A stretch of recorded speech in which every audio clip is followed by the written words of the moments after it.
Bonjour, bienvenue sur BSI Talks.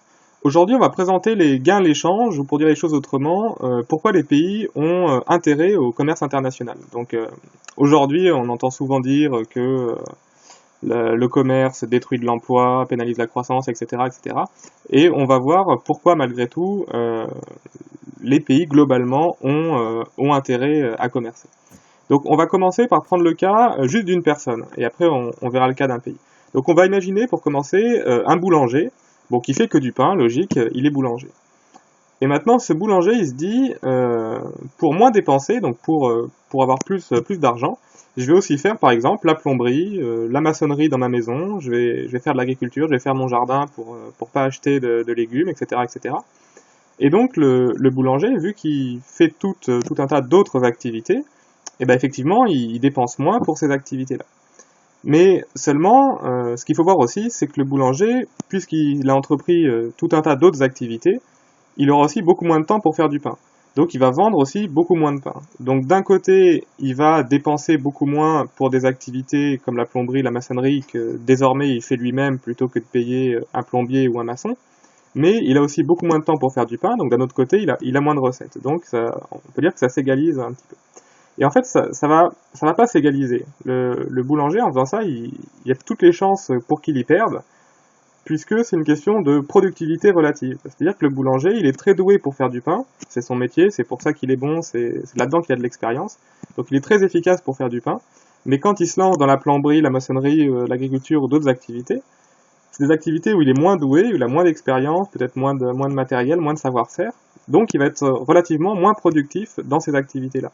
Donc en abandonnant la boulangerie où il était très doué pour des activités où il est moins doué, eh ben, il y a toutes les chances qu'en fait à l'arrivée il y perde. Et donc c'est pour ça qu'en général les gens se spécialisent dans un seul métier. Donc maintenant pour un pays, ben, en fait c'est à peu près la même chose.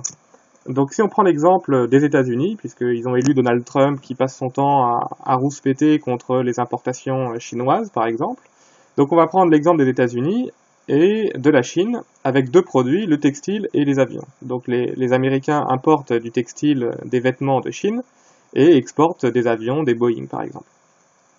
Donc les Américains pourraient se dire on va fabriquer du textile chez nous, comme ça il n'y aura plus à l'importer depuis la Chine. Et donc il y aura moins d'importations, on payera moins de produits étrangers, donc on y gagnera. C'est un peu l'idée de Trump.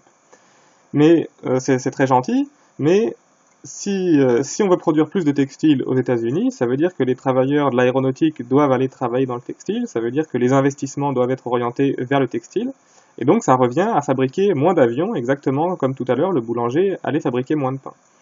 Donc à l'arrivée, effectivement, les Américains importeront moins de textiles, mais ils produiront et exporteront aussi moins d'avions.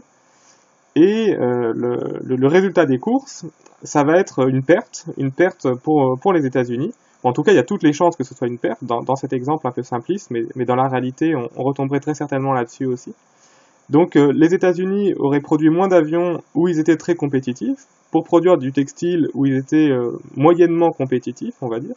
Et donc c'est une perte globale pour le pays en termes de niveau de vie, de pouvoir d'achat.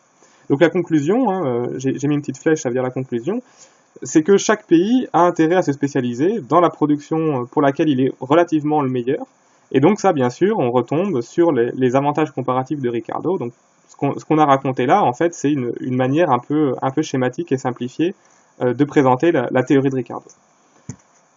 Voilà, donc merci beaucoup de nous avoir suivis. N'hésitez pas à consulter les autres publications de BSI Economics et à bientôt pour de prochaines vidéos.